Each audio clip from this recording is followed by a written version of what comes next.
আসসালামু আলাইকুম প্রিয় খামারি ভাই ও বন্ধুরা, দেশ এবং প্রবাস থেকে যে সকল ভাইরা এই ভিডিওটা দেখতেছেন সকলকে জানাচ্ছি আন্তরিক শুভেচ্ছা এবং অভিনন্দন। চলে আসলাম আরও একটি নতুন ভিডিও নিয়ে আপনাদের মাঝে। আজকে আলোচনা করব কিছু বাছুর জন্মগতভাবে কিন্তু ছোট হয়ে থাকে আকারে, যেমন আপনার 18 থেকে 20 কেজি হয়। সেই বাছুরগুলা আপনার 60 থেকে 65 দিনে হাতির বাচ্চার মতো গ্রোথ কিভাবে আসলো সে সম্পর্কে কিন্তু আজকে আমি বিস্তারিত আলোচনা করব এই ভিডিওতে। এই যে দেখতে পাচ্ছেন গাভীটি, এর বাচ্চা কিন্তু এইটা, এই সম্পর্কে কিন্তু আপনাদের আজকে অবহিত করব। কিভাবে এই ধরনের ফ্যাটেনিং হলো, কি দানাদার দিলাম, কি মেডিসিন প্রয়োগ করলাম, কি কারণে এইরকম গ্রোথ আসলো 65 দিনে। এটা কিন্তু আপনার পূর্বে ভিডিও দেখলে বুঝতে পারবেন বাচ্চাটা কিন্তু খুবই ছোট ছিল, আর বর্তমান কিন্তু মোটামুটি একটা ছোটো মোটো হাতির বাচ্চার মতোই কিন্তু এর গ্রোথ তৈরি হয়েছে। মাশাআল্লাহ, আলহামদুলিল্লাহ। বিষয়টা দেখেন কত সুন্দর। এই বাচ্চাটা কি নেই, কি মানে দেখতে পাচ্ছেন সৌন্দর্য দিক দিয়ে কি এর নেই, সবই কিন্তু ঠিক আছে। গ্রোথ মাশাআল্লাহ সবই ঠিক আছে। যেমন ছোট বাচ্চা দেখলে মানুষ আদর করে, সেরকম এই বাছুরটাকে কিন্তু কেউ দেখলে একবার হলো হাত বুলিয়ে যায়। এখন আসা যাক এই গ্রোথের পিছনে কারণটা কি। মূলত বাচ্চা যখন হয়েছিল তখন কিন্তু খুবই ছোট, 18 থেকে 20 কেজির মতো ওইটা হবে ছোটো বাচ্চা। এটা কিন্তু আপনারা পূর্বে ভিডিও দেখলে বুঝতে পারবেন, আজ থেকে 65 দিন আগের ভিডিও। কারণ আমি চিন্তা করলাম এই বাচ্চাটাকে সঠিকভাবে যদি গ্রোথ আনতে যায় সেক্ষেত্রে কিন্তু আমার সঠিক ট্রিটমেন্ট এবং মেডিসিন প্রয়োজন বলতে কি, মেডিসিন বলতে অত জটিল কোনো মেডিসিন নয়। নর্মালি বাচ্চাটাকে মূলত আমি কিন্তু দুধের ঘাটতি রাখি না। প্রতিদিন রাত প্রায় 12টার দিকে কিন্তু আপনার 4 থেকে 5 লিটার দুধ সে খায় এবং সারাদিনই হালকা হালকা দুধ খায়। বাচ্চার কিছু মাত্রায় দুধ যেটা খাওয়ার জন্য আমাদের বাসায় লাগে সেই দুধটা কিন্তু আমরা গ্রহণ করি, বাকিটা কিন্তু সম্পূর্ণ একে খাইতে দিই। এখন বলতে পারেন ভাই দুধ যদি সে 5 কেজি খায় সে তো এরকম হবে। আসলে ভাই দুধ 5 কেজির দাম কত? 250। সে না মানে সেই 250 আমার দরকার নাই। এই 2 থেকে 3 মাসের জন্য এই 250 টাকা আমার কিন্তু কোনো প্রয়োজন নেই, কারণ এটা যে আসবে চলে যাবে, থাকবে না। আর এই ধরনের একটা যদি আপনার হাতির বাচ্চা নেয়, আপনি বাচ্চা করতে চান আবার দুধও দহন করতে চান, সেক্ষেত্রে কিন্তু আপনার এই ধরনের বাচ্চা তৈরি হবে না। এখন আসা যাক প্রথম মেডিসিন আমি কি প্রয়োগ করেছি এখানে।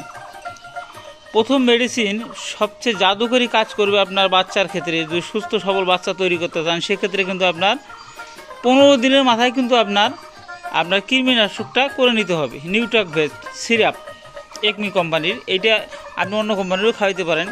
এই সিরাপটা আমি খাওয়াইছিলাম। তারপরে পরে কিন্তু আপনার এটাকে কোনো লিভার টনিক খাওয়াই, কারণ কি লিভারটা খুব সুরক্ষায় থাকে। ছোটো বাছুরের লিভারে কোনো বর্তমান সমস্যা থাকে না, কোনো যদি জটিলতা থাকে সেক্ষেত্রে কিন্তু লিভার টনিক ব্যবহার করা যায়, আর না থাকলে কিন্তু লিভার টনিক না ব্যবহার করলেও চলে। সেক্ষেত্রে আমি কিন্তু জিঙ্ক বিটা পর্যায়ক্রমে 5 দিন পর অন্তর কিন্তু আমি একে খাওয়াইছি। প্রতিদিনই খাওয়াই, হালকা পাতলা জিঙ্ক খাওয়াই, কিন্তু আপনার 5 দিন গ্যাপ রেখে কিন্তু জিঙ্কগুলো খাই। দেখেন এই দানাদারটা খাচ্ছে, এটা কিন্তু বড় গরুর দানাদারও সে কিন্তু খাচ্ছে, খুব বেশি খায় না, এখন খাওয়া শেখে নাই, সে কিন্তু চেটে খাচ্ছে। যেমন আপনার কুকুর বিড়াল খায় সেরকম এখন বোঝে না যে কামড় দিয়ে দানাদারটা খাইতে হয়, কিন্তু এই যে চাটে আর খাই। দেখেন চাটতেছে আর খাচ্ছে। আর মাশাআল্লাহ দেখেন আর গ্রোথ, হাত পা গুলো মানে বড় গরুর মতো কিন্তু আপনার ওয়েট। এই যে পার যে খুরাটা এটা ঘোড়ার মতো। এই যে আদর্শ গরু, এই যে নাভিটা দেখেন, আদর্শ গরু যা যা থাকা দরকার সব কিন্তু এর মাঝে বিদ্যমান আছে।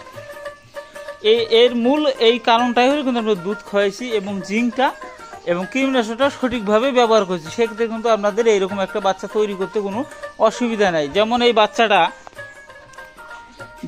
বাচ্চাটা যদি আপনার দেখা গেলো আপনার 90 থেকে 100 দিন হয়, সেক্ষেত্রে কিন্তু আপনার 90 থেকে 1 লক্ষ টাকার উপরে কিন্তু সে আপনাকে দিবে।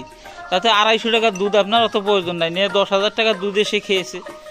এই জন্য আপনাদের বলি, আপনার বাচ্চা ছোট হোক বড় হোক, আপনার কিন্তু দুধের ঘাটতিটা রাখবেন না। দুধের ঘাটতি রাখলে বাচ্চার কন্ডিশন লো হয়ে যাবে এবং বাচ্চাটা আপনি পর্যাপ্ত দাম পাবেন না।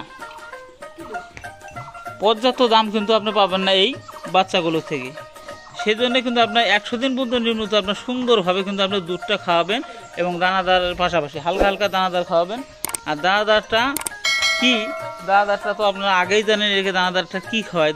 এই দানাদারের মাঝে কিন্তু আমি একে ববিনো কেয়ার কিন্তু এক মুঠ সকালে, এক মুঠ বিকালে, এই পরিমাণে দিই, বেশি দিই না, কারণ এর তো দুধ মাশাআল্লাহ আছে। দেন কীরকম লম্বা হয়েছে, আপনার পূর্বে ভিডিও দেখলে বুঝতে পারবেন গরুটা কী ছিল। মূলত কিন্তু বাছুরই আমাদের কিন্তু খামারের একটা মূল সম্পদ।